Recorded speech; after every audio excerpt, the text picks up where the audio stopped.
Hello, and thanks for checking out this presentation on tabletop gaming and cataloging. In this presentation, we'll be going over a lot of different things, but most of what we'll be focusing on is the discovery layer for gamer users for a tabletop game collection and the rest of the search interface for the game's collections. We will also discuss how that interacts with the work we do as catalogers and how we can make the cataloging of these items work better for users. We'll include walking through a low-fidelity and amateur pen and ink prototype, discussion of the relevant mark fields, additions and changes to mark encoding for tabletop games, and more. You may be asking why this is needed. It would be easy enough to just throw all of your board games in a section of the library and let your users peruse them. My project partner, Samantha, and I feel differently. We feel that it is better, in the case of gaming, to think about what a large circulating collection might need. As tabletop games and their study grow rapidly, we feel that we must see gamer users in a different light.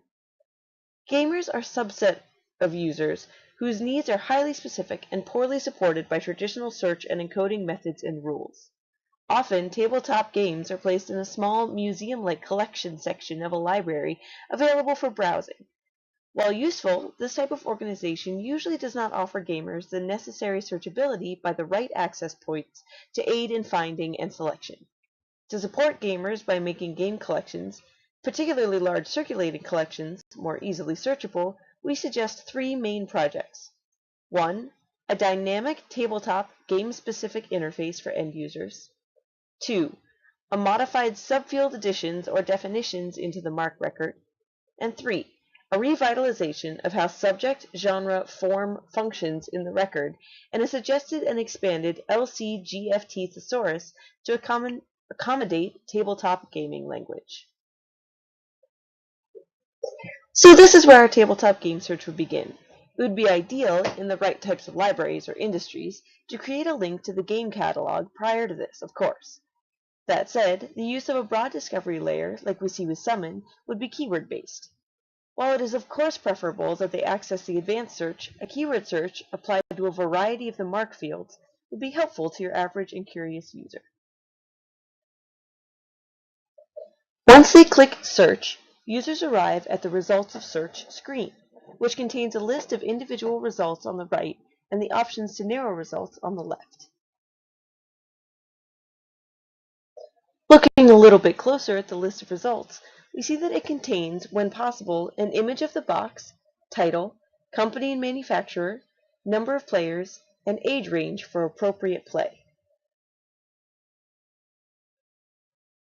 By clicking on either the image of the box or the title, users are linked to the full record for the item, which appears on its own page like this.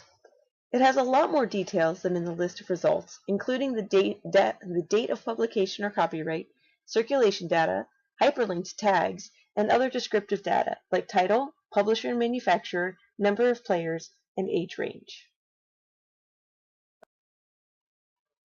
One of the more dynamic additions to the interface is the tag system, linked to the fields controlling genre, subject, and form.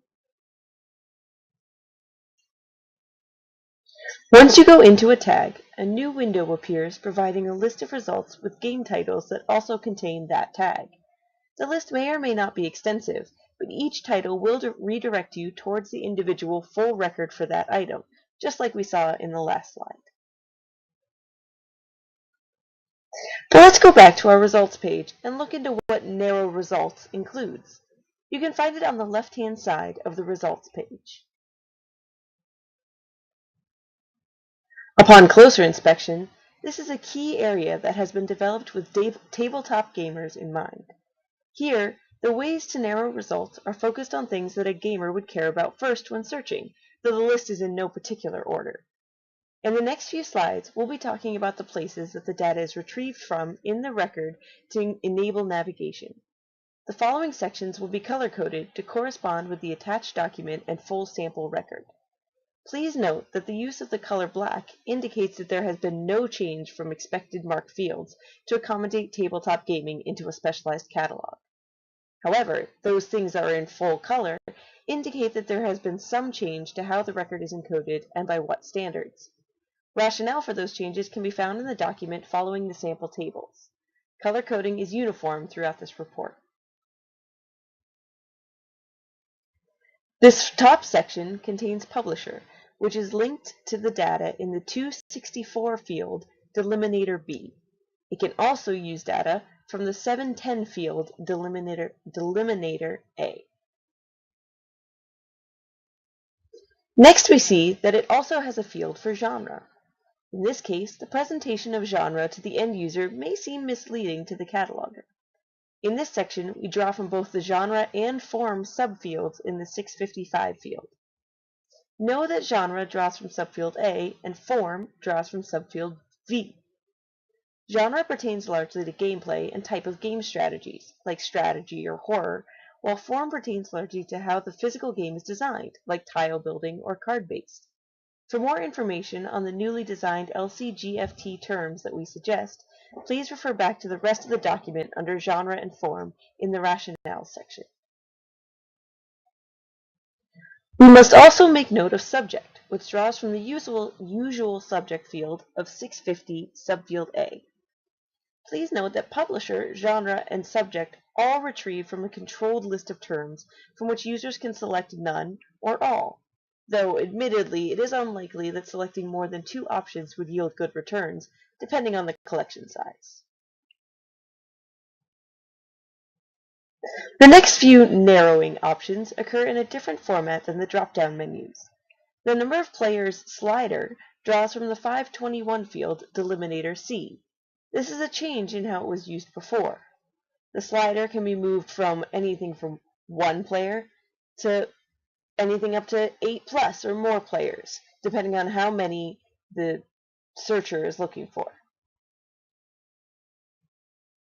The age range draws from the 521 field as well, Delimiter A, and is also a slider to make the search results more applicable to what the user is looking for. Duration of play is derived from data in the 306 field, subfield B. The selection of whether or not you would like a cooperative game retrieves its information from the 521 field, subfield D. Including expansions into the results of your narrower search is also a checkbox that draws data from the 490 field, subfield B. If you click Apply to whatever the selections the user would want, you are then able to see the updated results page. Obviously, it would still look like this, but would have far fewer than 2,000 results. Now, let's go back and examine the advanced search, the key feature of our interface that enables the most effective searching.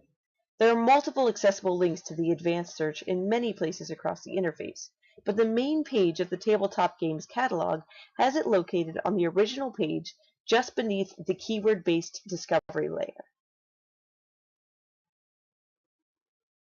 What happens when you click into the advanced search is concise and simple to understand. Modeled after fanfiction.net searching system, which is found to be highly effective from a specialty search perspective, we see a modified Boolean type search. Under With and under Without, you see 8 drop-down menu options and the co-op and expansion checkboxes. In each drop-down box, there is a controlled list of terms. These terms are derived from the same sources that we mentioned when talking about narrowing terms, but here our faceted approach is different in a number of ways. First of all, genre now pertains only to the genre field, but form is now separated out for the advanced searched user under the Type tab. This should provide for a more dynamic approach for those seeking different specifications. Since the drop-down is simply a selection of the vocabulary provided, it shouldn't ask too much of the avid gamer. Most terms are easily understood or looked up. Please check out the sample thesaurus additions to the LCGFT later in the report. We've also added the date of publication, which should draw from the publication date or copyright date, whichever is first apparent, though they almost always coincide for games. The last and neatest detail, in our opinion, is the running counter of results. Here, you see it as a number 43 in the box at the bottom. That keeps a running count of the number of results after each drop-down menu term is selected. This way, there is no need to move in and out of an advanced search if your criteria yields too few or too many results. Absent this drawing is the Apply button, but it would be included. Here we present the references from which we drew information and inspiration. And that's our show. For more justification of our changes to the fields and subfields, please refer to the document to which this PowerPoint is attached. And thank you so much for your time and for checking out our presentation on the tabletop cataloging system.